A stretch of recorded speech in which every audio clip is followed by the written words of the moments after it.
8월 26일 수요일 오늘의 기도로 큐티 시작합니다. 하나님, 무엇이든 할 수 있어도 남을 배려하며 절제하는 사람이 참된 믿음의 사람임을 깨닫습니다. 주님께 나아오려는 이들 앞에 걸림돌이 아닌 디딤돌을 놓는 성도가 되게 하소서. 매사에 화평을 이루고 덕을 세워 이 땅에 하나님 나라를 보이는 교회가 되게 하소서. 예수님의 이름으로 기도드립니다. 아멘. 믿음의 걸림돌과 디딤돌, 오늘의 찬송, 경배와 찬양, 찬양의 가사를 함께 읽습니다. 주는 평화, 막힌 담을 모두 하셨네. 주는 평화, 우리의 평화. 주는 평화, 막힌 담을 모두 하셨네. 주는 평화, 우리의 평화, 염려 다 맡기라. 주가 돌보시니 주는 평화, 우리의 평화, 염려 다 맡기라.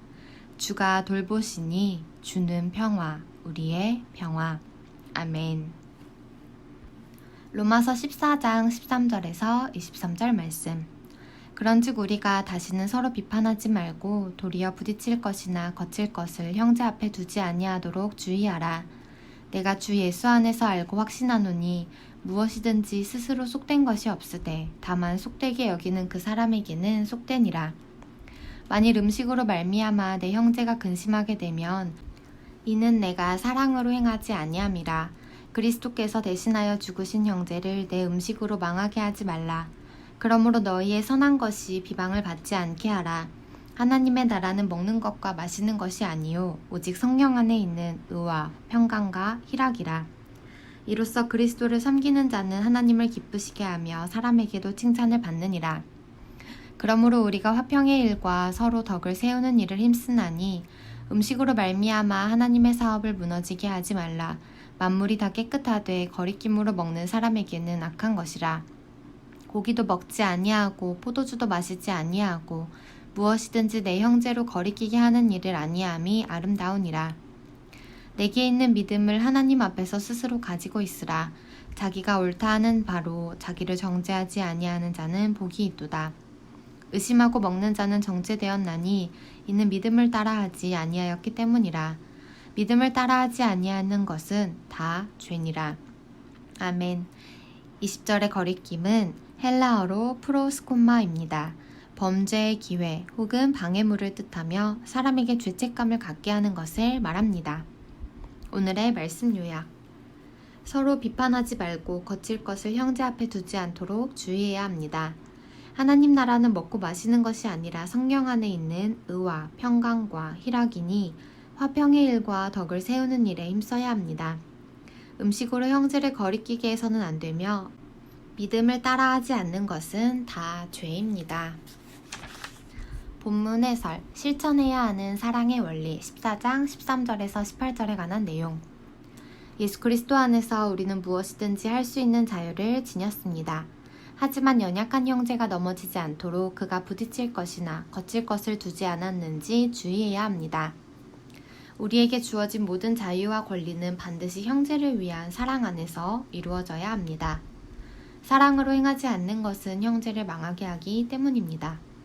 먹고 마시는 문제에 매여 형제를 근심하게 하면 안 됩니다.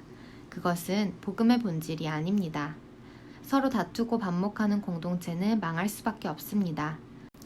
하나님의 나라는 먹고 마시는 것이 아닌 의와 평강과 희락의 나라입니다. 성도는 사소한 차이를 용납하고 서로에게 믿음의 걸림돌이 아닌 디딤돌이 되어야 합니다. 잠시 멈추고 다음 질문에 답해 주세요. 바울은 하나님 나라를 어떤 곳으로 설명하나요? 밑에서 세 번째 줄. 하나님의 나라는 먹고 마시는 것이 아닌 의와 평강과 희락의 나라입니다. 공동체 안에 하나님 나라를 세워가기 위해 내가 힘쓸 일은 무엇이 있을까요? 우리 삶을 돌아보고 우리의 공동체를 생각하며 이 질문에 답해 봅시다. 화평과 덕을 세우는 일 14장 19절에서 23절에 관한 내용. 믿음으로 하지 않는 것은 모두 죄입니다. 내 생각과 원칙을 앞세워 하나님이 믿음의 지체로 주신 형제를 넘어뜨려선 안 됩니다. 먹고 마시는 비본질적인 일로 하나님의 사업이 무너지게 하면 안 됩니다. 하나님이 깨끗하다고 여기시는 만물을 더럽다고 여기며 꺼리는 것이 악입니다. 오직 화평과 덕을 세우는 일에 힘쓰며 무슨 일을 하든지 믿음을 따라야 합니다. 왕은 전쟁을 지휘할 때든지 궁정에 머물 때든지 깃발을 통해 자신의 존재와 위엄을 드러냅니다. 백성은 그 깃발을 보고 용기를 얻습니다. 우리는 말과 행동을 통해 하나님 나라를 대표하고 소개하는 인생이 되어야 합니다. 믿음을 따라 화평과 덕을 세우며 의와 평강과 희락의 왕이신 하나님의 깃발을 높이 세우는 인생에 복이 있습니다. 잠시 멈추고 다음 질문에 답해주세요. 의심하며 거리낌으로 먹으면 어떤 결과를 가져오나요? 첫 번째 줄, 믿음으로 하지 않는 것은 모두 죄입니다. 삶에서 화평과 덕을 세우기 위해 내가 절제할 일은 무엇이 있나요? 우리 삶을 돌아보며 이 질문에 답해 봅시다. 묵상 에세이 신자의 최고 훈련, 인격의 제자 훈련 박영선. 예수 그리스도의 증인이 되는 일은 우리 삶을 통해 우리 삶의 현장에서 나타나야 합니다.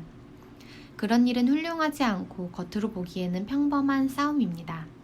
살다 보면 훌륭한 사람들을 만나는데 그들이 공통적으로 지닌 약점이 있습니다. 주변 사람들이 싫어한다는 것입니다. 그의 곁에 있지 않은 사람들은 훌륭하다고 하는데 같이 있는 사람들이 이를 가는 경우가 생깁니다. 그러나 자기 이웃에게 인정받지 못한 훌륭함은 없습니다. 어떤 의미에서 신자의 최고 훈련은 분별과 절제일 것입니다. 분별은 내가 맡은 작은 일에 어떻게 죄의 유혹과 거룩한 싸움이 충돌하는지를 보는 것입니다. 아무것도 아닌 일이 충돌하면 분별하기가 어렵습니다.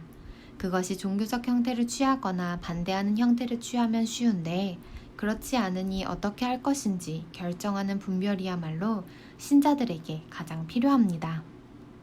절제는 우리가 맡은 일을 감수할 때 자신이 바보가 아니라는 것을 자랑하고 확인하고 싶은 마음, 곧 하나님의 사람임을 좀 더 빨리 증명하기를 원하는 조바심을 이겨내는 것입니다.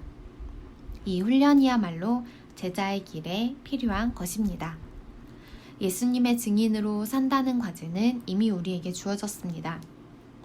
우리가 처한 형편, 가정, 이웃을 소중한 사명의 자리로 알고 거기서 하나님의 사람으로 충성하고 감사하는 복된 인생을 걷길 바랍니다. 한절 묵상 로마서 14장 19절에 관한 내용. 세상의 나라는 정복을 통해 세워집니다. 약한 대상은 강한 존재에 의해 도태되어 사라지는 것이 상식입니다. 반면 하나님 나라는 힘이 아닌 덕으로 세워지는 나라입니다. 성경이 말하는 덕은 매우 단순합니다. 그것은 상대방의 유익을 먼저 구하는 것입니다. 형제의 마음을 꺼리게 한다면 하지 않는 태도가 덕입니다. 덕이 되는 말과 행동으로 내가 있는 자리에서 형제와 자매를 세울 때 이 땅 가운데 하나님 나라가 완성되어 갑니다. 하나님의 사람을 확증하는 표지는 비판이 아닌 사랑의 실천이다. 로이 클레멘츠. 오늘의 기도 드립니다. 하나님, 무엇이든 할 수 있어도 남을 배려하며 절제하는 사람이 참된 믿음의 사람임을 깨닫습니다. 주님께 나아오려는 이들 앞에 걸림돌이 아닌 디딤돌을 놓는 성도가 되게 하소서. 매사에 화평을 이루고 덕을 세워 이 땅에 하나님 나라를 보이는 교회가 되게 하소서. 예수님의 이름으로 기도드립니다. 아멘. 우리 성도님들의 삶과 교회를 통하여서 하나님의 나라를 보이시기를 축복합니다. 오늘의 큐티를 마칩니다. 감사합니다.